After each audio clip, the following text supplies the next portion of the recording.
Hi there, and welcome to Ian's Engage channel. I'm Ian. In previous videos, I've featured quite a few of my locos and have even reviewed a few of them. In this video, I'm going to introduce you to my growing fleet and discuss a little about each of them and why I've chosen them. The inspiration for most of my locos is from my memories of travelling on trains and train spotting in the 1970s and early 80s. I'm going to cover the locos in the order in which I obtained them, but as you'll probably know, that's usually more to do with loco availability rather than desire. The first loco I purchased was the ever-dependable Dapple Class 33, although I didn't know that at the time, as I didn't even have a layout to test it on. I went for the BR Blue liveried variant with the running number 33112 and named Templecombe. Class 33s were always a favourite of mine, so I was keen to get one in the fleet as soon as possible. In reality, this loco was based in Eastleigh for the majority of its lifetime, which is just a short distance from where I now live, so that reinforced the reason for it being the starting point for my loco collection. It was named Templecombe in 1987, only a year before it was scrapped. However, it's actually a little out of my time period, and at some point I intend to remove the name, once I've figured out how to, without completely disfiguring the model. I've mentioned many times on the channel just how fantastic this loco is. It has an exceptional crawl, realistic running speeds, runs super quietly, and has plenty of pulling power. The aim is to use the loco primarily to service Ledgetown Quarry, probably ferrying dogfish wagons or mineral wagons to and from the quarry. It's probably the most dependable loco I own, and was a fantastic choice to begin building my fleet. Next, we have a Graham Farish Class 03. Truth be told, this was an impulse purchase. I knew I wanted a small shunter to operate as a pilot in a planned goods yard, or maybe even the quarry area, and the little 03 seemed to fit the bill. I really wanted a Class 08, but when the model went on sale at the model centre, I couldn't resist putting it into my shopping basket. Numbered 03026 and in BR Blue livery again, it's a fine looking model with plenty of detail considering its size. However, it's quite speedy for a shunter and has the ability to zoom around the layout at ridiculous velocities unless kept in check. So work definitely needs to be done on taming it via CV values.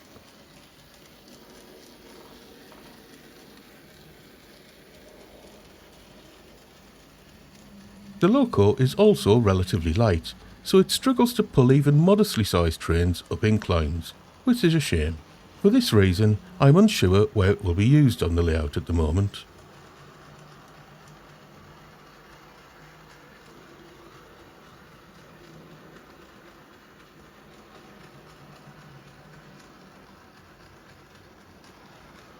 My next purchase was one that brought back memories of travelling up and down the East Coast coastal line between Darlington, Middlesbrough, Hartlepool, Sunderland and Newcastle.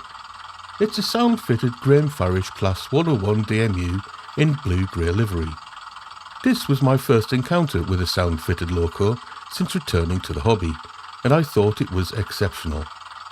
It was uncanny how the sound alone transported me back to the late 1970s and early 80s, as I waited at Hartlepool railway station to begin a train spotting adventure that would take me to Newcastle, Darlington or Thornley Depot.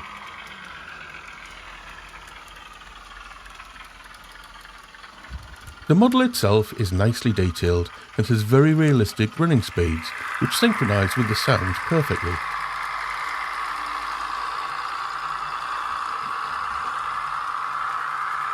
The plan is for the unit to eventually run automatic operations between Shelvington and Mantlethorpe, or Shelvington and Sill Harbour. Next up, I finally got my hands on that Graham Farish Class 08 shunter. The loco has a running number of 08818 and is in BR Blue livery, although this time I decided to get the weathered version. After the success of the sound-fitted 101, I also decided to purchase this as a sound-fitted version.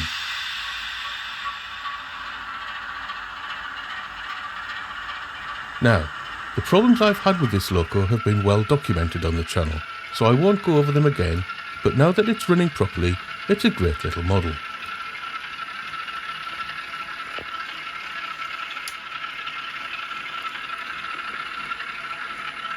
It's heavy enough to be able to pull a decent sized train, even up inclines, and is geared realistically so that speeding is not an option.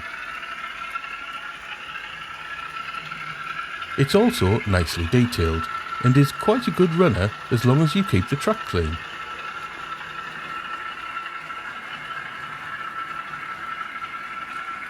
My plan is to use it as pilot loco in Shelfington Goods Yard. My next purchase was from the N-Gauge Society and was one of their excellent little Hunslet models. I opted for the big John Blue livery that was apparently used by a steel rolling mill in the north of Kent. However, I'm co-opting the livery for use as the pilot for Ledgetown Quarry, where it can shunt empty wagons into and full wagons out of the quarry area.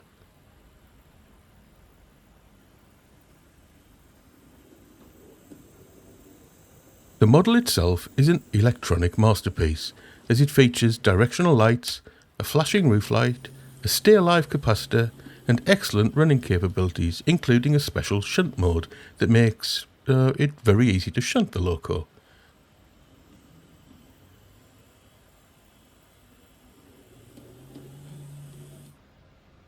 The Hunslet is a little light, even lighter than the Class 03, but has won me over with its excellent detailing, fantastic performance and wonderful livery.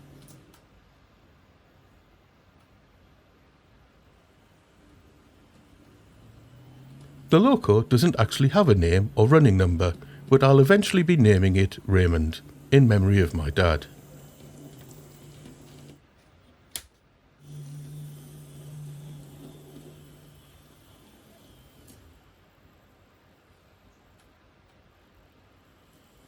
Next, we have a Graham Farish Class 31.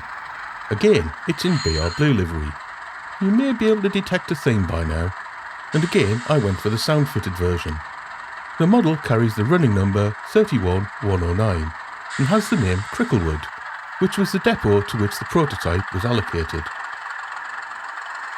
The BR Blue livery has also been enhanced by the depot with a red buffer beam and a white stripe that runs down the side of the loco.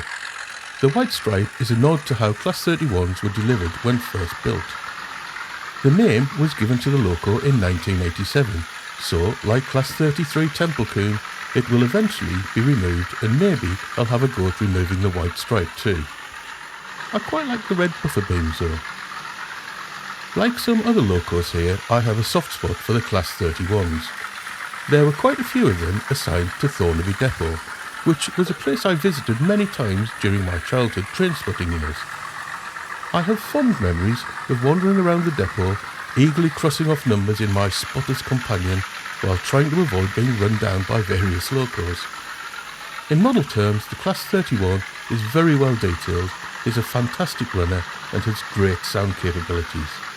The plan for the Class 31 is to use it primarily for parcel trains, but I'm sure it will also be pressed into use for the odd passenger service too. Next, we have the Dapple Class 122 in, yes, you've guessed it, BR Blue-Grey livery. This was another impulse purchase, as I don't really have any connection to the loco type at all. My thinking was that I'd get it to accompany the Class 101 and use it on a similar automated shuttle service.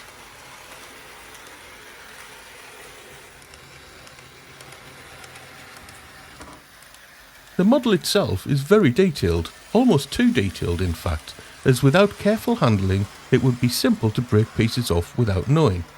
Even getting it out of the box without breaking something off is an art in itself.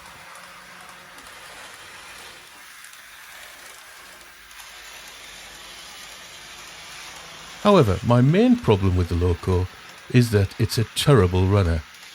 It's noisy, it's far too fast, and it has a tendency to simply stop running despite having plenty of pickups.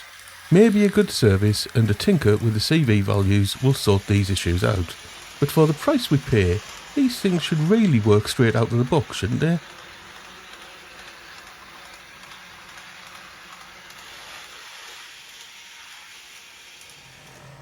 My next purchase was the Graham Farish Class 20, and of course it was in BR Blue livery.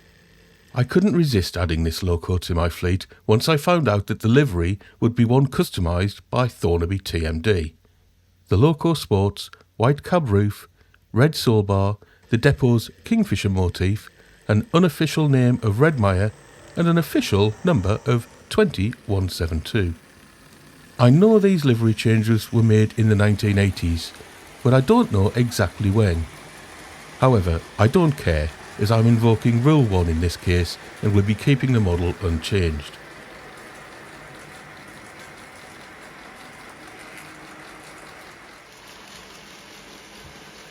As well as the lovely livery, it's an excellently detailed model, but one again that suffers from unrealistic running characteristics straight out of the box. So more CV tinkering will be required at some point.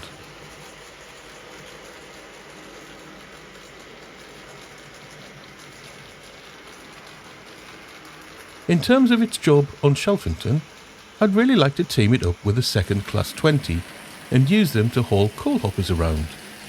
Not that I've got a coal mine planned for Shelfington. Yet.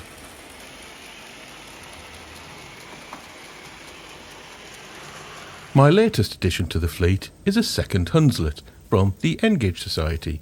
I've mentioned on many occasions how excellent I think this model is, so I thought I'd put my money where my mouth is and get another one. This time I went for the SO Red liveried variant, which has the same features as the Big John Blue version minus the flashing roof light.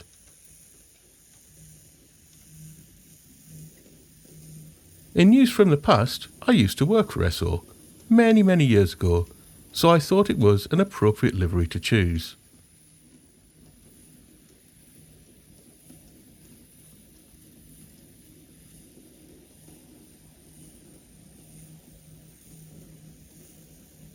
I intend to use the little loco to shunt tanker wagons around some future planned refinery sidings.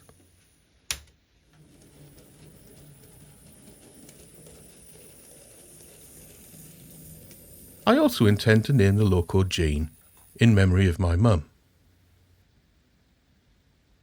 Future additions to the fleet will include a Dapple Class 43 HST and my first steam loco, which will be a sound-fitted Graham Farish Class 5MT, both of which are currently on pre-order. I'll also need something suitable to haul my rake of Pullman coaches, and I'm thinking that a sound-fitted Deltic would be rather nice, or maybe an A3 steamer if I wanted to go old school. Okay, so that's about it with regards to my fleet of locos, and I hope you enjoyed the video. I performed reviews of a few of the locos here and have put links in the description should anyone want to go and check them out. My next review will be of the Graham Farish Class 20, but let me know if you'd like me to review any of the other locos here and I'll make them a priority. As usual, if you've got any hints, tips, useful tools or techniques to pass on to a beginner in Engage modelling, or if you simply want to say hello, then please do so in the comments section. Anything and everything you've got to say will be greatly appreciated. In the meantime, thanks ever so much for watching. Hopefully I'll have another update soon. Bye.